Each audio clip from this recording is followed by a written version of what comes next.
আজকে যে বইটা নিয়ে কথা বলবো সেই বইটা কিন্তু খুব একটা নতুন বই নয়, বইটা বেশ পুরনো বই। বইটার নাম হলো বেতার নাটক রচনা রীতি।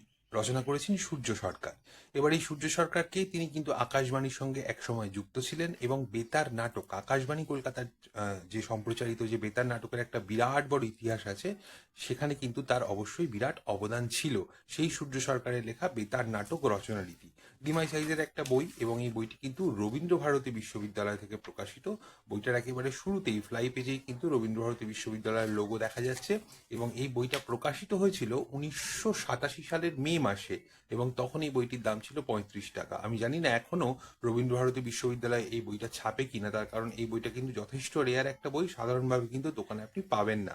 এবার কথা হচ্ছে বেতার নাটক নিয়ে হঠাৎ একটা বই কেন, তার কারণ বাংলা ভাষায় কিন্তু বেতার নাটক রচনা করার একটা নির্দিষ্ট একটা গত আছে, একটা স্টাইল রয়েছে, এবং বেতার নাটকের ইতিহাস কিন্তু বাংলায় অত্যন্ত পুরনো। একেবারে শুরুতে, আজ থেকে প্রায় 97 বছর আগে, যখন প্রথমবারের জন্য রেডিও সম্প্রচার বাংলায় হয়েছিল, কলকাতায় হয়েছিল ক্যালকাটা রেডিও ক্লাবের মাধ্যমে, তখনও কিন্তু সঙ্গীত আয়োজনের সঙ্গে সঙ্গে লাইভ নাটক সম্প্রচারের একটা রীতি ছিল, যেটা পরবর্তীকালে গানের সঙ্গে মিশে, কবিতার সঙ্গে মিশে গীতি আলেখ্যতে রূপান্তরিত হয়। এবং ইয়েস, আপনারা প্রত্যেকেই জানেন যে সেই গীতি আলেখ্যগুলোর মধ্যে সবচেয়ে বিখ্যাত যে গীতি আলেখ্য মহিষাসুরমর্দিনী, সেটাও কিন্তু প্রথমবার নাটক হিসেবে লেখা হয়েছিল একজনের মাধ্যমে। একজন লেখক সেটাকে নাটক হিসেবে লিখেছিলেন, তার নাম হচ্ছে বাণীকুমার ভট্টাচার্য। পরবর্তী কালে সেখানে সুরারোপ করা হয় এবং সেটা পাঠ করেছিলেন বীরেন্দ্র কৃষ্ণ ভদ্র। ফলে বেতার নাটক যে একটা বিরাট বড় একটা আধার, সে বিষয়ে কিন্তু কোনো সন্দেহ নেই। এবার কথা হচ্ছে বেতার নাটক লেখার যে রীতি, সেই রীতি সাধারণ নাটক লেখার রীতির চেয়ে কতটা আলাদা। আমরা যদি একটু সূচিপত্রের দিকে দেখি তাহলেই খানিকটা হয়তো বুঝতে পারবো। এই বইটাতে যেরকম করে সাজানো রয়েছে জিনিসটা, সেটা হচ্ছে প্রথমে ভূমিকা, যেরকম থাকে যে কোনো বইতে।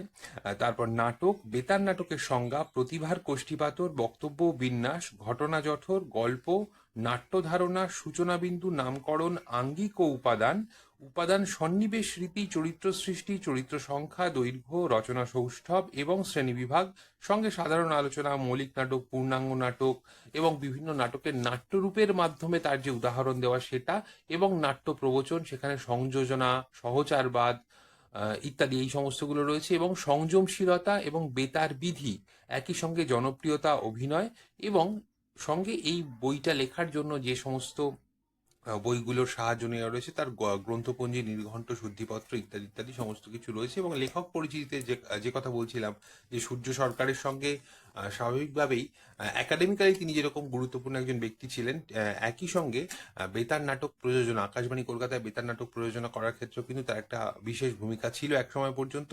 এবং তিনি কিন্তু জাতীয় স্তরেও কিন্তু বেতার নাটক প্রযোজনা করে কিন্তু পুরস্কার পেয়েছিলেন। এবার কথা হচ্ছে যে বেতার নাটক রচনারীতি এবং সাধারণ নাটক রচনারীতি খানিকটা আলাদা তো বোঝা গেল, কিন্তু বেতার নাটক রচনারীতির গুরুত্ব কোনখানে? গুরুত্ব এখানেই যে বেতার নাটক যেহেতু দেখা যায় না, পুরোটাই শ্রাব্য একটি মাধ্যম, সেই কারণে সেট ডিজাইন যেহেতু এখানে করা হয় না, সেই কারণে এর যে ব্যাকগ্রাউন্ড স্কোর সেটা অত্যন্ত গুরুত্বপূর্ণ। এবং দুটি বক্তব্যের মাঝখানে যে জ্যোতি চিহ্ন, অথবা দুটি বক্তব্যের মাঝখানে যে টাইম গ্যাপ, যে টাইম ল্যাপস, সেই হিসেবটাও কিন্তু এক্ষেত্রে অত্যন্ত গুরুত্বপূর্ণ হয়। এবং এই গুরুত্বপূর্ণ ব্যাপারটা যেরকম অভিনয় থাকে, ঠিক সেরকম ভাবেই এই ধরনের লেখাকে অনেকটা বেশি মেদহীন হতে হয় কোথাও কোথাও।